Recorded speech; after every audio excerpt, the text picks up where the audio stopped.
Carolina blue. This new look Owls club is yet to blossom and now faces a Tar Heel team that's chopped down. Ladies and gentlemen, welcome to the Dorrance Field in Shepherd Hill, North Carolina. Welcome to the Dorrance Field in Shepherd Hill, North Carolina. I know home in North Carolina Tar Heels taking on my Temple Owls. It's going to be North Carolina Tar Heels versus Temple Owls. So the team we're rooting for our today's game is, it's going to be Temple Owls. Our record is pretty bad. And for North Carolina, their record is on top of it. 5-0 right now. For all these girls out on the field. So looking forward to a tough matchup, and we'll see what we got tonight. Yeah, this is going to be a really fun one, folks. Temple coming in with 1 win against Ryder and 4 losses, and it goes without saying, North Carolina Tar Heels 5-0 to begin their season with massive wins against top 5 teams. I mean, it's just hard to fathom right now the way this Carolina team is rolling. They've got a couple of really big games coming up, but this one will be an interesting test because we expect them to have a large way with the ball. We'll see exactly how the draws come out, but this will be a unique test because neither of these teams will have seen each other. The first time in 18 years they're meeting. First time in 18 years. I think anytime you play an out-of-conference matchup, it's a little bit of unknown, right? The scouting report is new for a lot of people. You haven't really played too many familiar faces, so a lot of new on the field between the two teams, but I think that makes it even more of an exciting matchup because of the unknown. So anything can happen, especially on a midweek matchup. But again, like I said, as a player, anytime you have an opportunity to play an out-of-conference game, a real game instead of practice, it always means a little bit more to everyone. Yeah, and there is just a little bit more at play as well. Both of these coaches will not care about this. They are consummate professionals, and that was evident from the discussion that we had with them. But these are former teammates and won the national championship in the early 90s. In Virginia, they were teammates then. They were co-captains the next season in 1992, and here they face off for the first time in 18 years as the opening draw is up here in Chapel Hill. And we are underway. Here we go. Not surprising for Carolina to win that opening draw. Like Coach Jenny Levy has said, their draw unit has been quite a mix. We saw Sarah Gresham there take. Also, this can be for soccer too here in the Dorrance Field. It'll be the Tar Heels with the first foray to stake their name on a lead here. Last meeting exactly on this day in 2007. A quick drive down on the cage, and the opening goal takes just moments. Who else but Chloe Humphrey? Wow. Great take by Chloe Humphrey, just down the alley, what she does best, put that ball away with a little bit of pressure in her face. But wow. Temple, I got to watch that matchup all night long. She's going to go to the cage every time. A great finish by number 2 in blue. That takes her up to 19 on the season. The redshirt freshman. Of course, she will have wanted to have played last year. That's undoubtedly. But you have to imagine it's a little bit of a boost to her. She got to watch from the bench last season, get to see everything, get to be in that college environment, watch the things develop, and I can't imagine that it hasn't added a little bit to her edge this year. I know how excited she was. Coach Levy told us earlier in the year how excited she was to get out there. Wow. That's, I think, maybe given her a little bit more edge than she was even already coming in with. Oh, yeah, I think you learn a lot by being on the sidelines, especially for a full season, and someone like Chloe with the IQ she has. I think it just sharpens your brain a little bit more, your IQ a little bit even better than she already was, and I think it's only going to make her game 10 times better.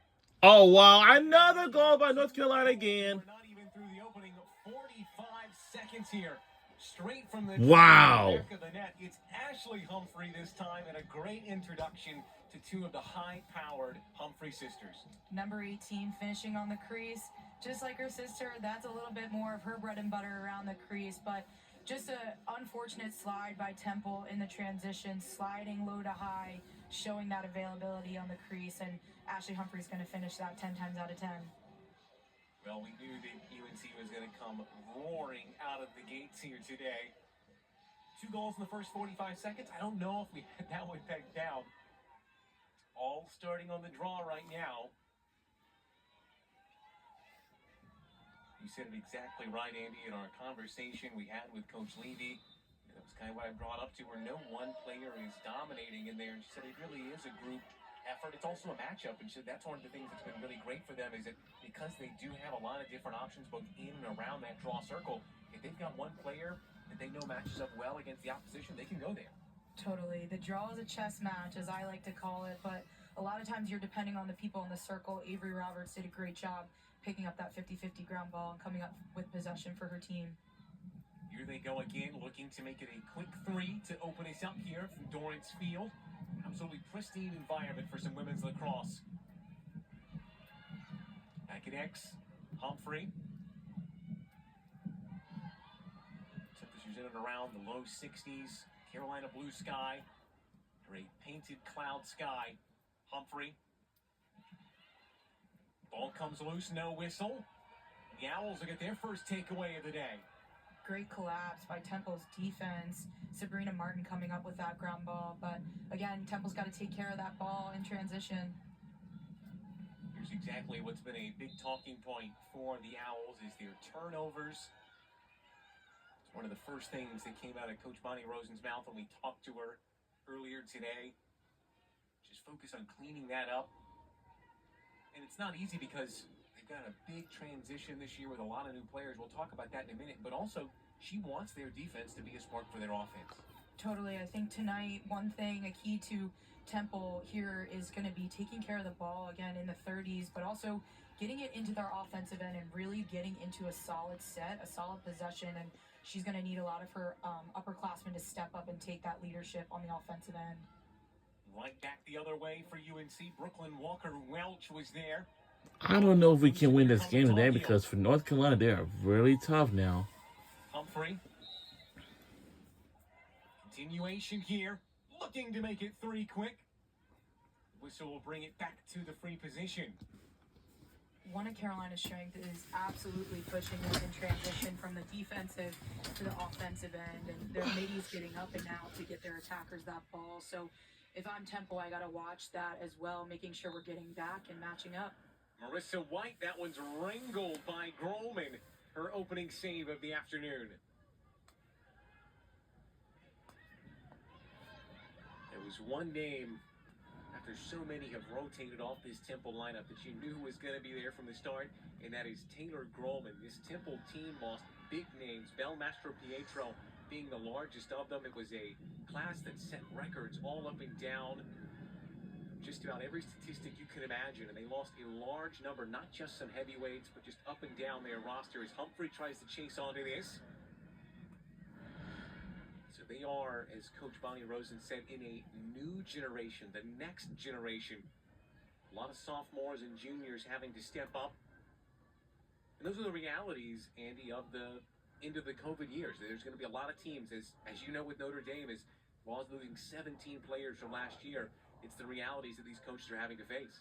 Totally. A tough reality for some teams, but I think an opportunity for a lot of these younger kids to step up and make a name for themselves. Delayed whistle will bring it back.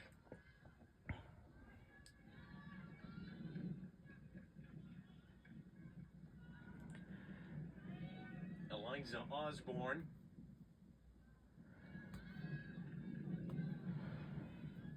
Freshman from Colorado drives down. No. Backed up by the Tar Heels.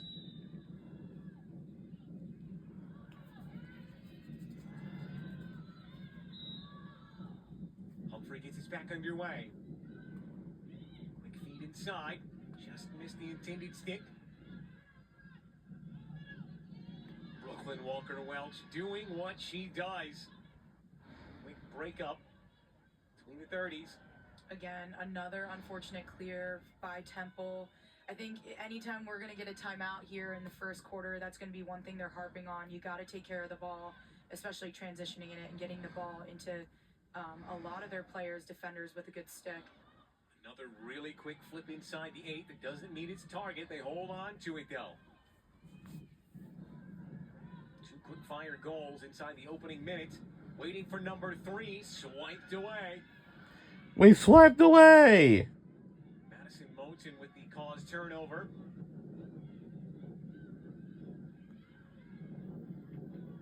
Seminara motors down the field. Great job by Seminara to handle the pressure there over the 30s and get that, again, just settled offense into play, get the ball to our attackers, and again, let them get into their set. Barrio put out on the fan.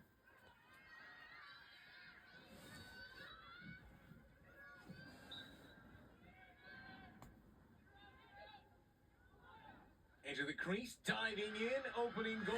And shot score! We're on the board now! We're 1 point closer. Honestly, a draw and dump mentality there. Galman slipped into that we call it like the pie slice, slipped right in there, and a great finish, a quick finish. Betty Nelson has been standing on her head. So again, just that quick release, catch, and right into the back of the net. Goal number 6 for Galman on the year.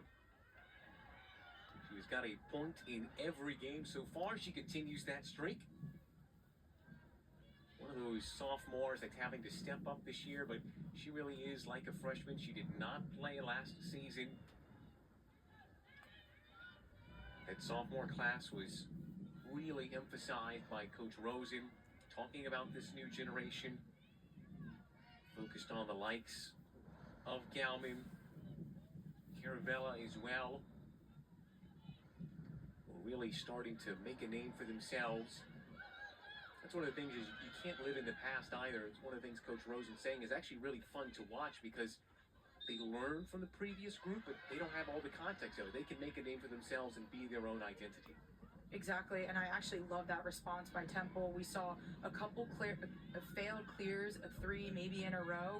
They came down, got the ball settled, and finished with 1 in the back of the net. I think Coach Rosen had been saying they've been doing a ton of learning on the field, and I think that's a perfect example of on-field learning, right? You fail the clear, and then you do it again, and then you learn your mistake, and you get a nice set with a goal to finish there.